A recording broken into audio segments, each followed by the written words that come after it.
I don't remember exactly how old I was at the time, maybe 14 or 15. I had this really crazy guy that lived on my street. Everyone called him Crazy Mike, and he really was as crazy as you could imagine. But more on him in a minute. I had this one friend that was a little wild. We'll call him Charlie. He was kind of the adventurous friend that got me to do some crazy stuff. We went through a phase for about 2 or 3 months where we hung out a lot, and it was honestly a lot of fun. One of the things we would do is explore the nearby woods. There was a lot of wildlife, and anyone could go out there and explore as far as they wanted. We lived on a mountain, and we would hike up the mountain, and when we had enough for the day, we would hike back down. We normally took the regular roads back down because it was just a little bit easier to get home that way. My friend lived a few roads up from me, so I would walk up to his house with him and then go home by myself. I remember this one particular day we had gone hiking through the creek. Bear in mind it was freezing outside at the time. There was snow on the ground and a lot of water was frozen. At one point we had the bright idea of walking on the ice. As you might imagine, we fell into the water. It wasn't very deep or anything, not even enough to get above our chest, but we were dripping with water, and it was about 5 degrees outside, and there was snow on the ground. But being the crazy kids we were, it didn't stop us.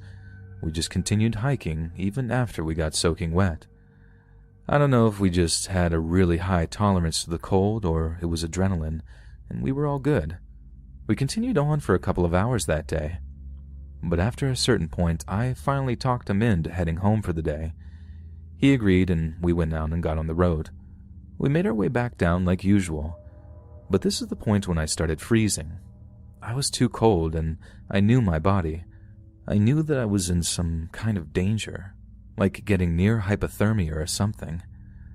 When we got to my friend's house, he was more than willing to let me come in and warm up for a few minutes. But just as we were getting to his house, my mom called him. She was really angry with me because I hadn't answered my phone in an hour. I tried explaining the situation to her, but she just screamed at me over and over again to come home. So I had to walk the rest of the way home, and that was that. This is where Crazy Mike comes in, because he lives one road above me, and it saves me about 10 minutes of walking if I cut through a part of his property to get to my house. He had a big fence, but so did his neighbor. There was a small walkway kind of area between the two spots. I was obviously in a rush to get back home and warm up. In fact, I was jogging most of the way. I hadn't heard anything about Crazy Mike by this point, so I figured it would be okay if I cut through his property this one time. I started going through, and that's when he came out of his house with a rifle. He pointed it at me and started screaming at me like a maniac. Of course, I turned around and sprinted away. I ran all the way back home and told my mother. She thought I was exaggerating and that I shouldn't have been cutting through people's property anyway, and that was when I started asking people around the area about him. I heard some stories about Crazy Mike and some of the things he would do. I heard that he was a conspiracy theorist, a drug dealer, criminal, felon, and a bunch of other nutty stuff. If I had to sum it all up in a single phrase, he was a bad guy. Whoever I asked never had anything good to say about him, and the part that freaked me out was that I still had to pass Crazy Mike's house on my way home. I didn't have to cut through his property, but I did still have to walk in front of his house on the road to get to my house, and that made me terribly uncomfortable. Because now I was constantly worried that I was going to get shot or something. I still would go hiking with Charlie and all that, and after a couple of times of going home, there was no incident, so I thought that was going to be the end of it. However, I noticed something else. He had video cameras on the outside of his property looking out onto the road. I'd never noticed them before, but now that I was aware of his insanity, I paid a little bit more attention. Whenever I walked by, the cameras would follow me. What freaked me out the most was that they were manually operated cameras. They weren't the kind of cameras that just followed motion around. He was sitting there operating those cameras every single time I ever walked by, watching me. I'm not sure if he was recording all the footage or not, but he made me uncomfortable either way. I remember there was this one time when I was walking home from Charlie's house at night. It must have been about 10 or 11. It was really late, and even then, the cameras followed me as I walked by. I thought that was going to be it, that nothing else was going to happen between me and Crazy Mike. Well, I was dead wrong. It was still during the same winter season, and I was walking home during a blizzard. And that was just the kind of guy I was. My mom was going to order pizza that night, and I didn't want to miss it. I passed by Crazy Mike's like I always did, and that was when something unexpected happened. He had this giant fence, and it had to have been 15 feet tall, and it was this really thick wood. Part of it opened up, and a dog ran out after me. I couldn't tell what kind of dog it was, but it was angry and barking at me really loud, and ran after me, and I could tell that it was going to bite me as hard as it could. I got a seriously violent vibe. I was lucky that I was in really good shape and managed to sprint away, having a head start. Didn't slip or anything else either. That situation could have turned out really bad, really fast. But either way, my family ended up moving a few weeks later for unrelated reasons. My mom actually got a new job in a different state, and that was the end of my experience with Crazy Mike. Even now I wonder what his problem was. Was he some kind of drug dealer or criminal? Why was he so paranoid about some kid walking in front of his house or cutting through a piece of his property? I've asked my friend on Facebook a couple of times if he's heard anything about Crazy Mike, and apparently nothing has changed. So make of that what you will. I guess the moral of the story is that you should avoid crazy people as much as you can. Sometimes just walking in front of their house is enough to set them off.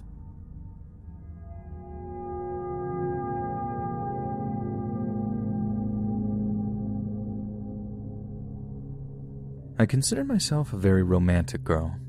I've always loved the idea of romance, and I've always wanted a really happy relationship, and that was probably why I had a serious relationship that started when I was a freshman in high school. The guy I met was kind of nerdy, but he was super sweet to me. I remember he brought me flowers in school one time, and that completely won me over. We dated for a couple of years, all throughout high school actually, and even into college.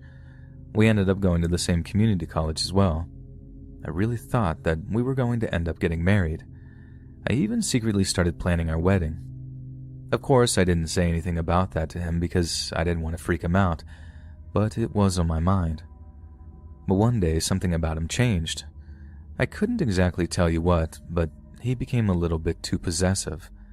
I always knew he was a jealous person, and I did my best to be sensitive to that, but it's not overwhelming after a certain point.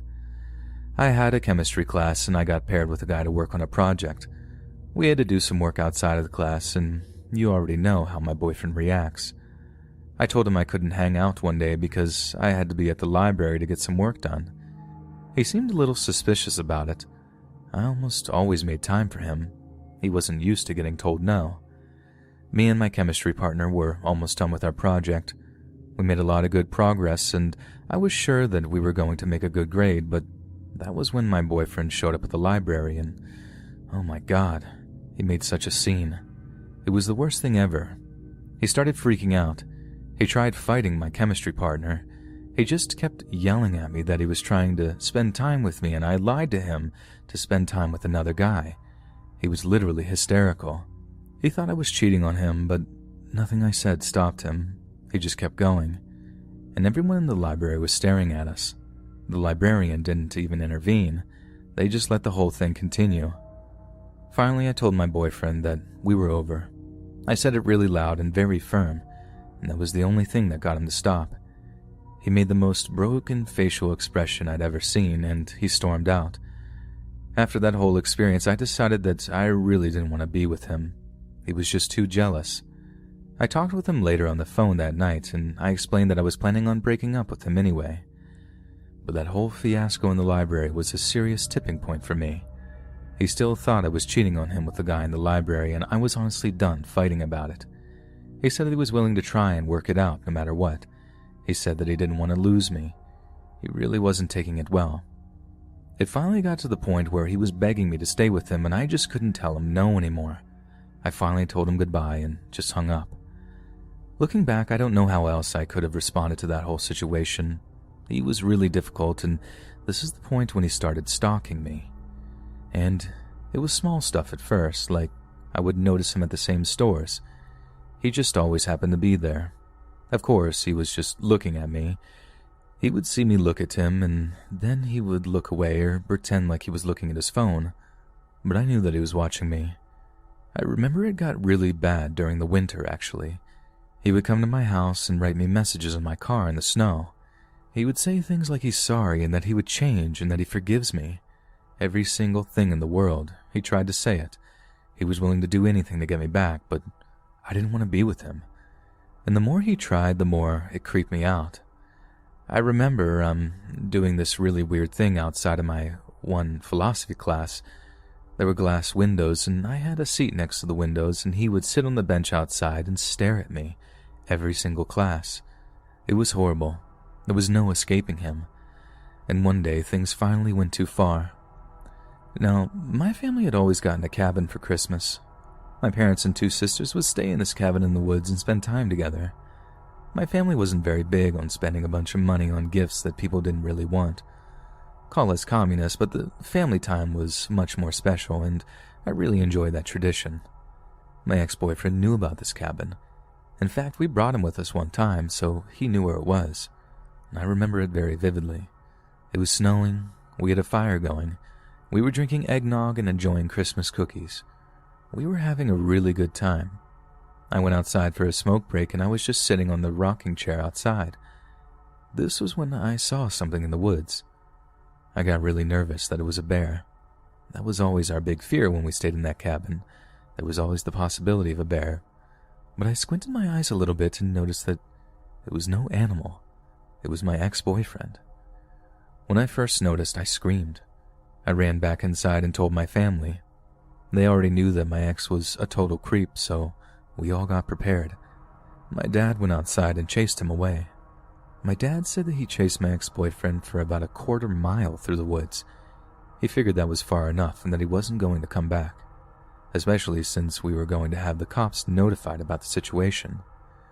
We did our best not to let him ruin our Christmas cabin time, but we all felt a little uneasy after that, even though we knew that he was probably harmless. It just felt a little uncomfortable after that, at least for me. My family was very supportive about the situation, though. It's been a little while since the whole situation, and I still see him from time to time, and it's really bad.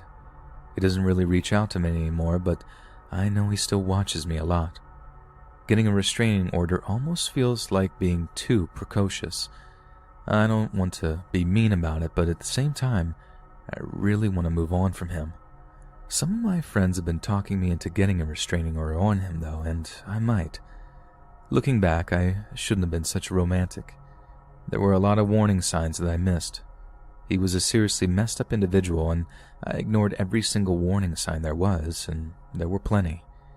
If you're like me, make sure to understand who it is that you're with. I almost married that guy, all because I built up some fantasy relationship in my head, the way I wanted things to be, but not the way things really are. Make sure you see things for how they really are, and hopefully everything will work out.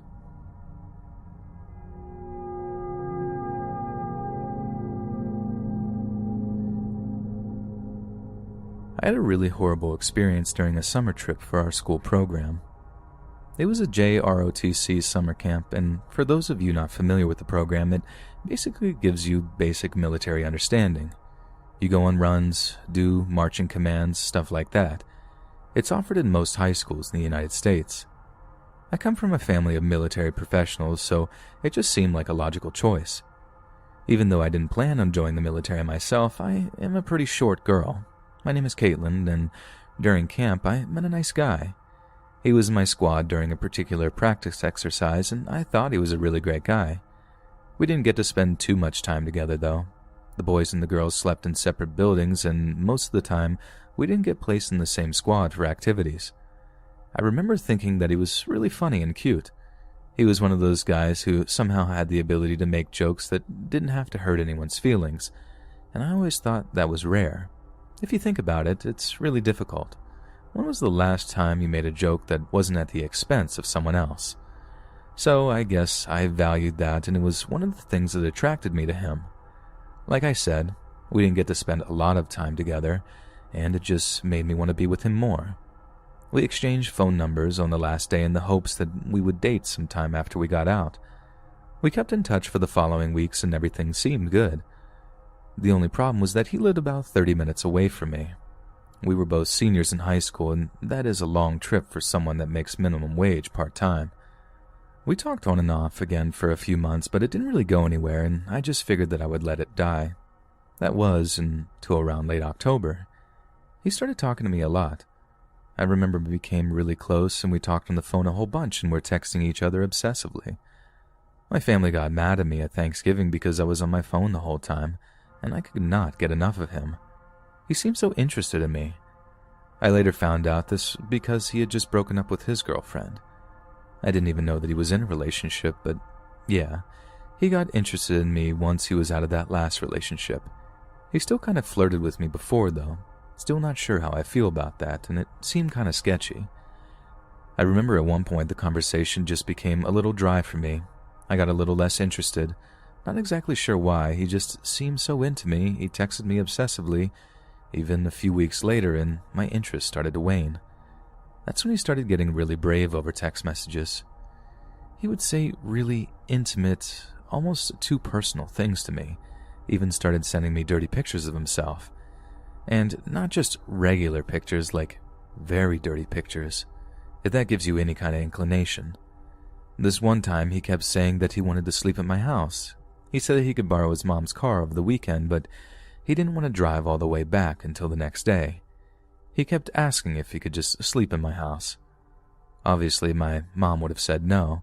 She wasn't the kind of parent that would just let a boy sleep over, and my dad would have murdered him if he had ever found out that he was trying to sleep over. Well, he just showed up one day. Literally just came to my house. I mean, what in God's name was he thinking? I had given him my address before, but this was completely unannounced, and we had been talking for months prior. It was just a really freaky and unexpected thing. He brought me flowers and chocolate, the whole thing that would be really sweet if it wasn't so creepy. It just gave me a really bad vibe. I ended up spending the day with him. We went to the park down the street and got coffee, but he still insisted on trying to sleep over. I told him no, and after getting a little pushy, he gave in and drove home at about 11 at night. Other than the weirdness, the day didn't go that bad. I did still find him funny and charming. I just had some subtle warning signs about him that made me a little uncomfortable, and looking back, I should have paid more attention to those. Now here's the crazy time that put our relationship to an end. He tried getting me to sleep over at his house. He began getting really forceful. At one point, he threatened to hurt me if I didn't try to sleep over at his house. I kept trying to tell him that my parents would not let me sleep over at a boy's home, but he didn't care. It was a big ultimatum, and that was that. I know. Messed up, but he had me under his spell, and it worked. And here's how he tried to spin it to my parents. He had a younger sister, and I tried telling my mom that I wanted to sleep over at my friend's house. That was the girl.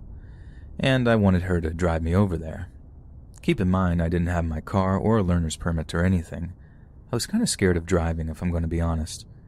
Anyway, I just told my parents that I wanted to sleep at a friend's house, and they were completely on board. They didn't have a problem with it, obviously. I had done it many times before.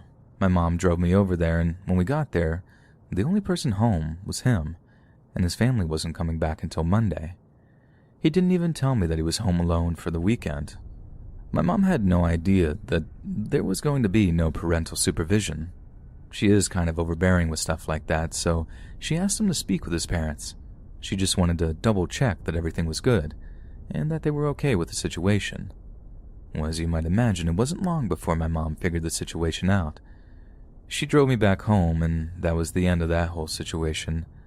I texted him and asked him why didn't he tell me that no one was going to be home, and he literally told me that he was going to do horrible things to me. He got mad at me because he wasted his entire family vacation time on trying to get freaky with me, and he didn't get to do anything. I thought he was just playing some kind of joke on me, but then he started sending me pictures of some weird torture stuff. I don't know if they were weird toys or what. He specifically told me something he was going to make his dog do to me. Yeah, some pretty sick stuff. And I was freaking horrified after that. I had no idea that he was such a freak. I always had a bad feeling about Tim, but I never listened to that voice in the back of my head.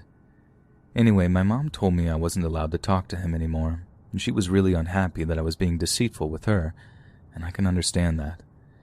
If it hadn't been for my mom, God only knows what would have happened. To this day, I still don't really know why I went along with everything for so long. It was like he had me hypnotized or something. I haven't spoken to or heard from him since, and I don't think I want to, either.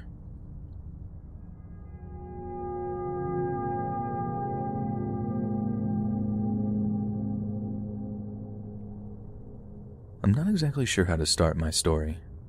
This is probably the creepiest thing that has ever happened to me, and I'm extremely fortunate that I got out without any serious incidents going down.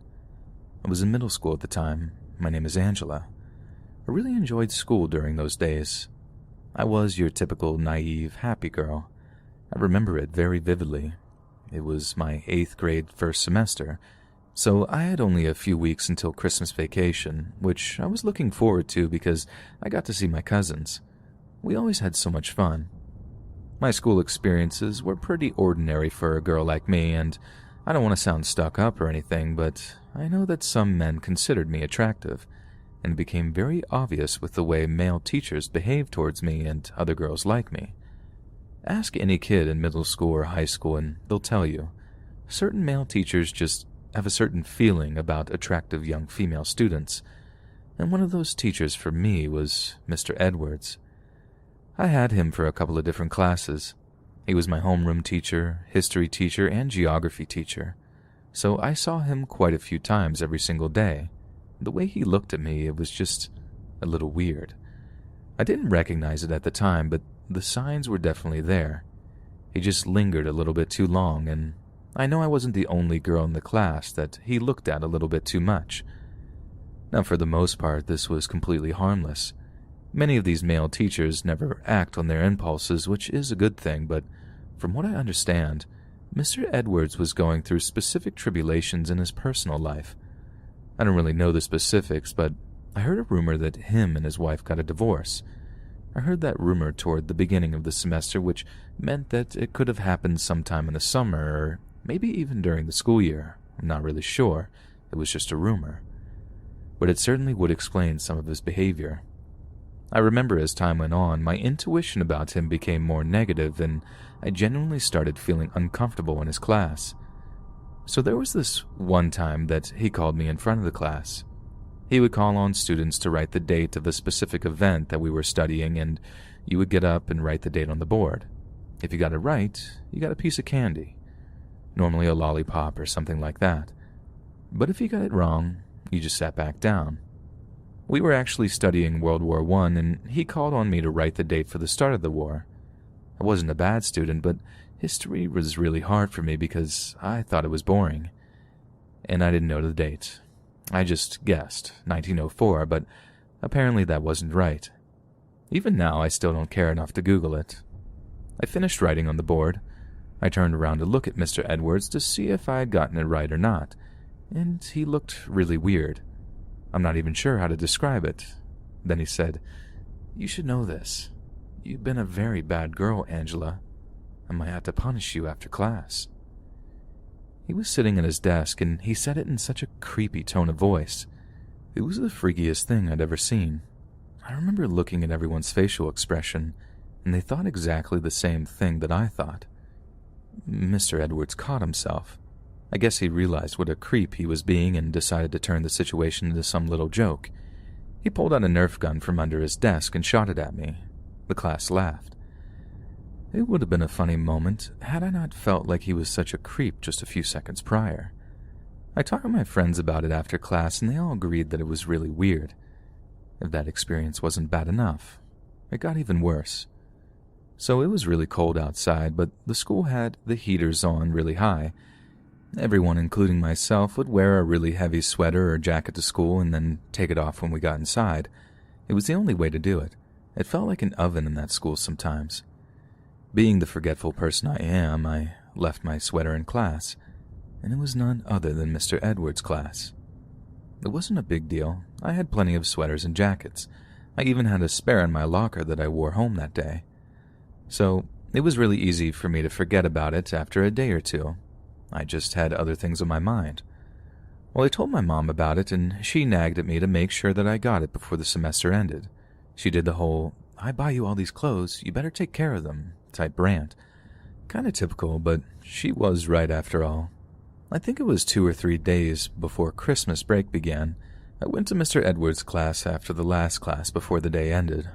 I was hoping I could just look around and it would be somewhere. Maybe in the back or in the lost and found box, maybe. I looked everywhere, though, and I didn't see it. That was when I asked Mr. Edwards. He was there, and, of course, he was oh so eager to help me find it. When I explained the situation, he acted like he was just remembering something. "Oh, my mistake. I've just had it under my desk for a few days. I've been meaning to give it to you, I just got caught up with grading final papers." He pulled it out from his drawer in his desk and handed it to me. He played it off like he completely forgot. Something told me that it was not an accident, not only because of what had happened in class that other day, but also by his facial expression when I asked him. I'm guessing that he was holding on to it in hopes of keeping it, and that he hoped that I would just forget about it. Very creepy, I know, and that was one of the creepiest things to ever happen to me, but here's the really crazy part. A couple of years later, I was attending college. I was very fortunate to have found a really good online program for my major, so I was still living in the same town. And I remember learning about the Deviant Offenders database. You know how you can look up any sort of predators that live in your area? It's all publicly available information. I strongly encourage you to check it out. Well, I looked on there for the first time while I was in college, and lo and behold, Mr. Edwards was on there. He was registered there for having relations with a minor. It didn't give you a whole lot of information, but you get a picture of them, all of their information, and what they did. It was a minor and very shocking considering that he abused his power as a teacher. The creepy part is that it happened just a year after I had class with him. I was really grateful he didn't try that with me. I know it's really difficult when someone has so much power and abuses it over you like that, but I looked at some of the other people in that database in my area. I was shocked. It dawned on me that there are many reasons to be very cautious. Stay safe, everyone, and be aware of any predators that live in your area.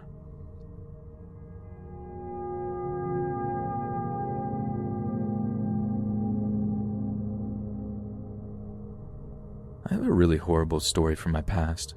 It makes me feel really uncomfortable, and this is probably the only way I can really tell anyone about it.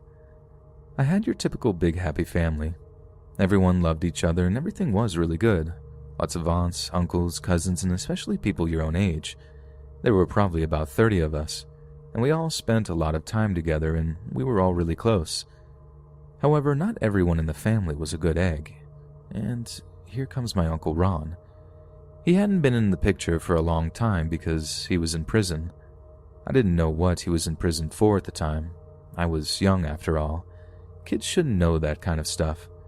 He was always kind of the family mess-up and everyone tried their best to help him. But from what I've heard, he just didn't want to help himself. People would give him a place to stay and he would do drugs on the couch. People would try to get him a job and he would steal stuff while working. That's kind of the person that he was. He was getting out of prison right after Christmas. It was really cold. We live in a really cold area and winters are particularly harsh, so it would have just been a little inhumane to let him fend for himself. Everyone knew that if someone didn't give him a place to stay, he would probably end up back in the system, or dead. And as frustrated as everyone was with him, no one wanted to see that. Everyone wanted him to succeed, the adults at least. But I was a kid and I didn't really understand the situation. I was only 13 at the time, but that didn't stop him from giving me some creepy looks. I hit puberty young and already had the body of a young woman, if you know what I mean. I remember him coming over one day when he had first got out. My dad was going to clear out a place for him to sleep in our shed. Our house really was not that big, but if he cleared out some tools and whatnot, there was definitely a good amount of space in the shed for him to stay. Not the most ideal, but it did have electricity and a little space heater. Heck, it was a free place to stay. Hard to argue with him. It wasn't like my dad forced him to stay out there all the time, just to sleep there. I think my dad was trying to protect me and my brother from seeing Uncle Ron high on the couch. About 2 weeks went by and he seemed like he was changing. He was going for runs and applying for jobs. My dad also seemed impressed. I remember him saying that Ron seemed like he was getting his life together. It wasn't long before he had a steady job and had some money to spend. One of the first things he did was buy a cell phone, and I remember him asking me to help him set it up. Of course, I was more than willing to help, especially being a kid. Technology is one of the only ways I could have helped anyone, and I was excited to do so. He bought a really cheap flip phone, and it really wasn't all that difficult to set up. I almost questioned why he needed help at all. I remember a few minutes after we were messing around with some of the features, he took a picture of me thinking I wasn't looking. I definitely noticed him take the picture. It was very obvious. The whole situation made me feel really uncomfortable. I didn't really know how to confront him about it though. At the time, I convinced myself that he had just accidentally taken the picture by mistake and he deleted it right after. Despite having a job, he still had a lot of time to hang out and play around. I remember he specifically played with me and my brother a lot, but here's the weird thing that he did. He bought my brother a new gaming console. That must have been at least $300 or $400. He didn't get me anything though. So whenever he wanted to play with us kids, my brother just ended up playing video games. He was hooked on that thing. I think it was an Xbox. So that just left me and Uncle Ron to play alone. And that was when we started playing a new game. We would fake wrestle. Or maybe play wrestle, I'm sure you know what I mean. When you're a kid and you wrestle an adult and they kinda let you have a chance even though you know that they're way stronger than you. But anyway, we started doing that and it was one particular day that we were play wrestling and my dad walked in. He got home from work early and the second that he walked in, he started yelling at Ron. He told me to go to my bedroom and I heard some more yelling. I didn't see Ron the rest of the day and the very next day, my dad told me that Uncle Ron has to go on a business trip. I haven't seen Uncle Ron or heard anything about him since that incident, but my dad filled me in on some important information. The thing he had originally been in jail for was sleeping with an underage girl. I guess Ron had claimed to think that she was 18 and it was just a big misunderstanding. Of course, the family believed him and just excused it as if it was an honest mistake. My dad told me that when he saw him wrestling with me, he didn't believe that story any longer, and that was the second he kicked Ron out of our life for good.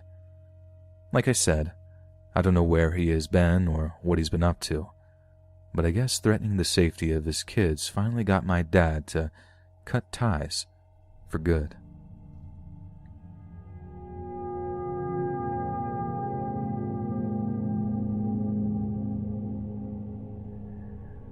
This isn't actually my story, but it happened to a friend of mine.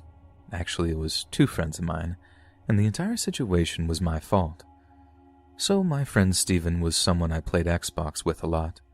We went to the same school, but we only had one class together, and it wasn't a class where you could really talk to anyone. The teacher was really strict, so we pretty much just played Xbox together sometimes, mostly Halo or Call of Duty.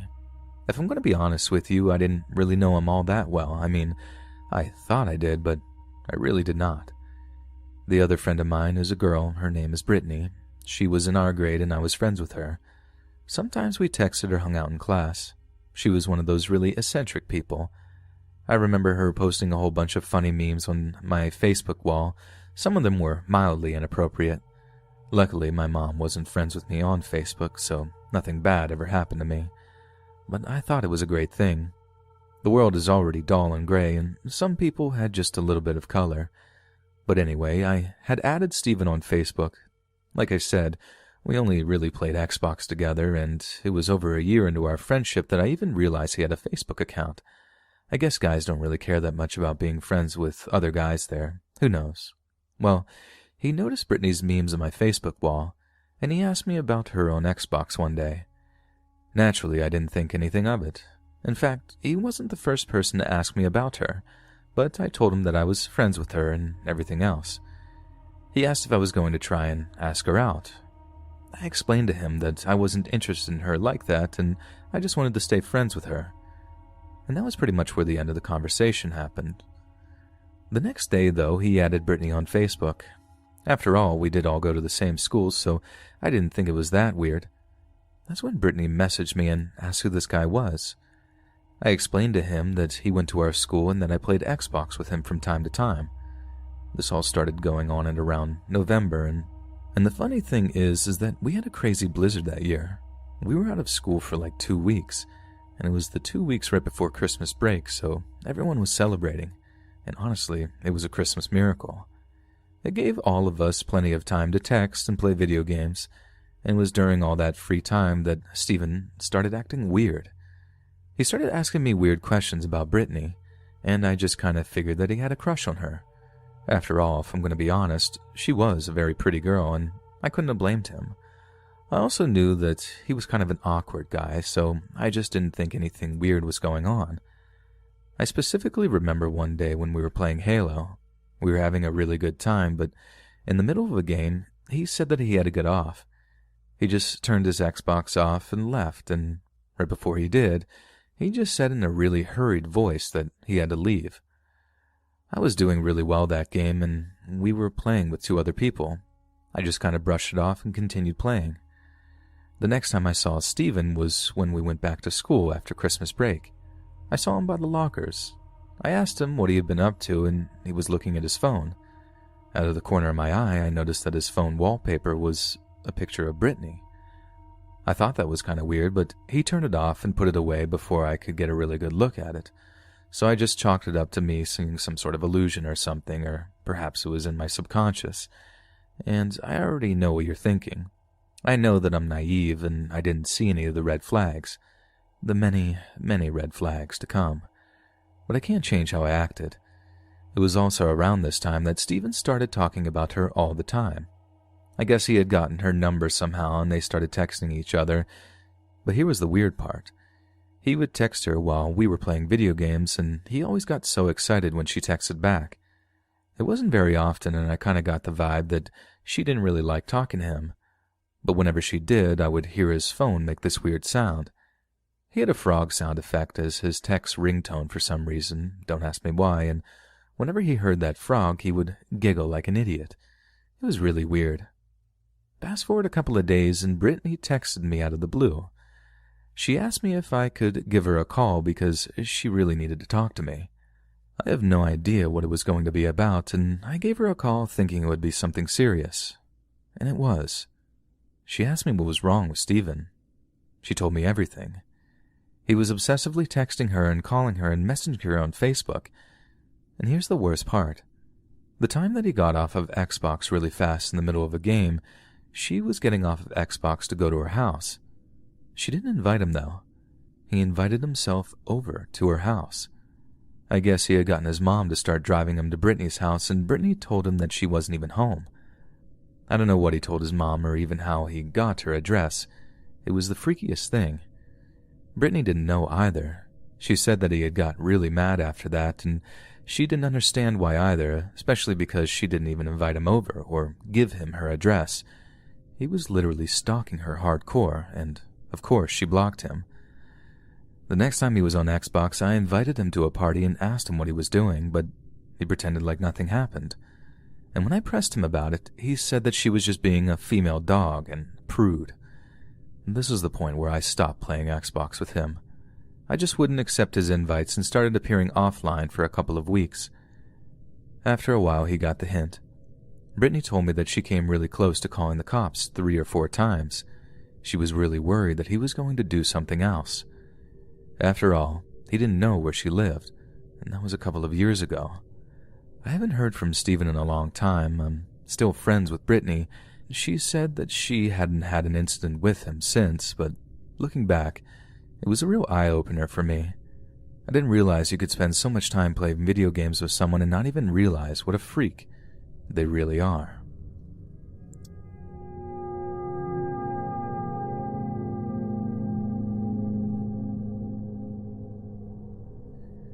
I've been single for a really long time. The last boyfriend I had was a lot younger than me and might be one of the least intimidating guys in the world. You see, I had a really horrible experience when I was younger. I was in 8th grade at the time, actually, and There were older boys who rode on our bus. They were in high school.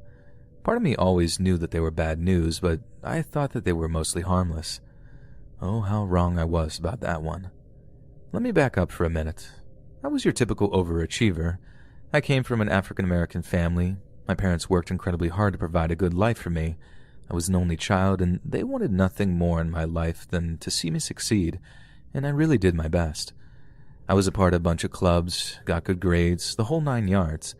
But part of being that kind of kid meant that I didn't have a lot of time for friends or social life.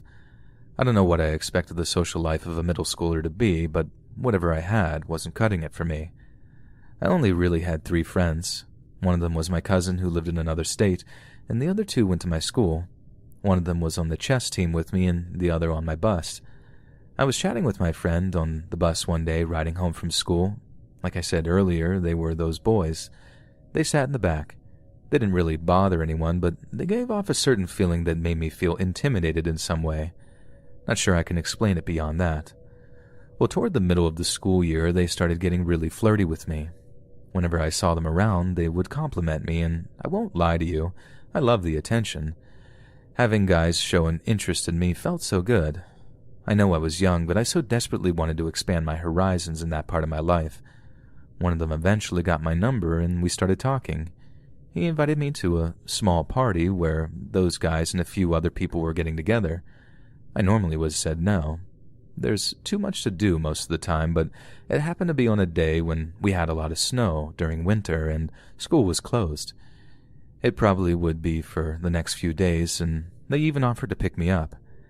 I asked my parents about it, and they said that I could go so long as I brought my phone and kept in contact with them. It was actually really fun. I had a really good time at that party, and I felt like the center of the room the whole time. I was the only girl there, and they all flirted with me. During that winter, I started spending more and more time with them. My friend from the bus encouraged me. I felt a little weird being the only 8th grade girl amongst a group of high school guys. But I was young. I didn't think anything of it, and as weird as it was, I had a good time. Very early on, they started trying to get me to drink alcohol. Of course, I didn't tell my parents about that part. I also didn't tell them that they were older than me. From a practical standpoint, these were some bad people to be hanging out with, but I never gave in. I told them that I was too young to try, and they didn't force me or make me feel bad about it either. They respected my decision. I remember one Friday night. I actually think it was the night that started winter break.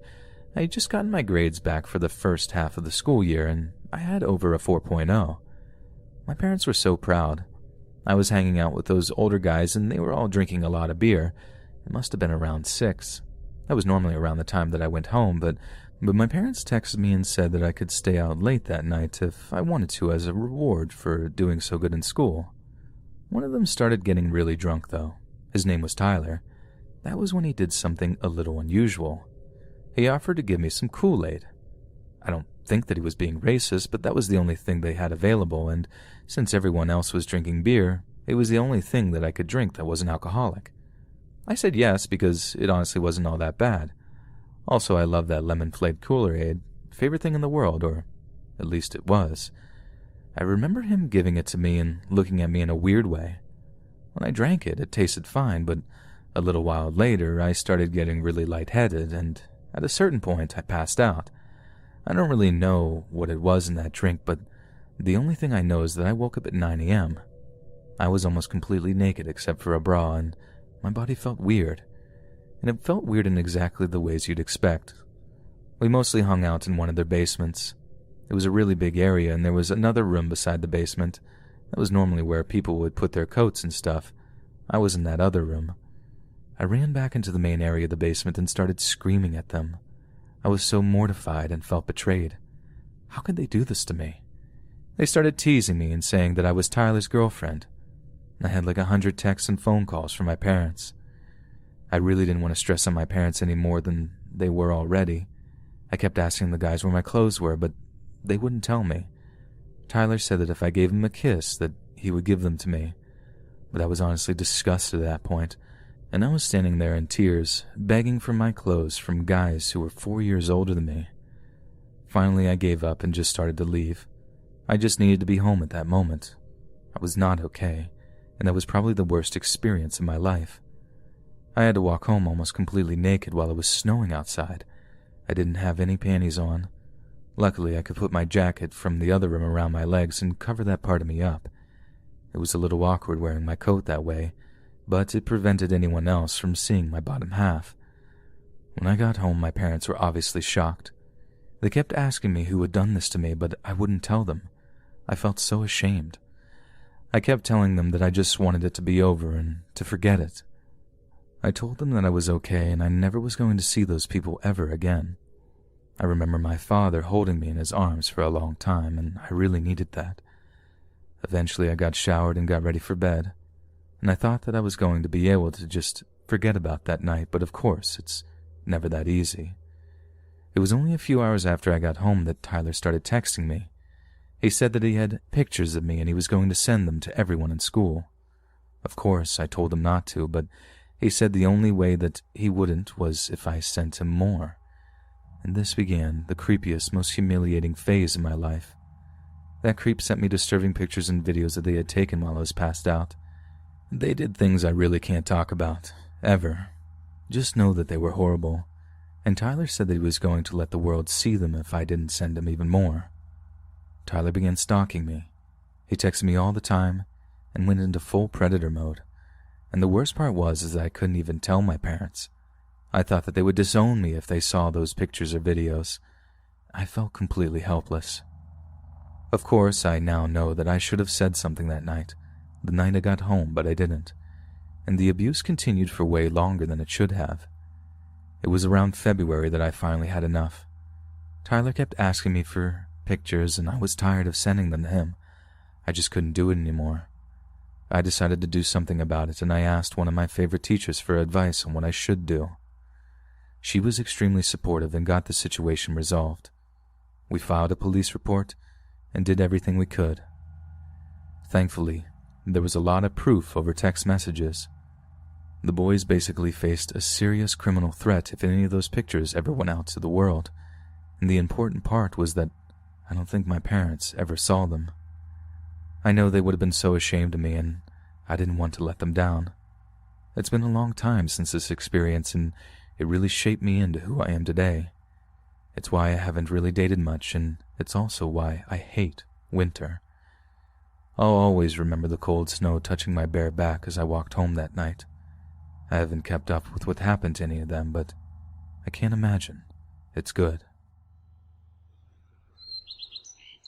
Hey friends, thanks for listening. Click that notification bell to be alerted of all future narrations. If you got a story, be sure to submit them to my subreddit, r/Let'sReadOfficial, and give and receive feedback from the community, and maybe even hear your story featured on the next video. And join my Discord to interact with me and other listeners directly. And if you want to support me even more, grab early access to all future narrations for just $1 a month on Patreon, and maybe even pick up some Let's Read merch on Spreadshirt. And check out the Let's Read podcast, where you can hear all these stories in long compilation form and save huge on data, located anywhere you listen to podcasts. Links in the bio.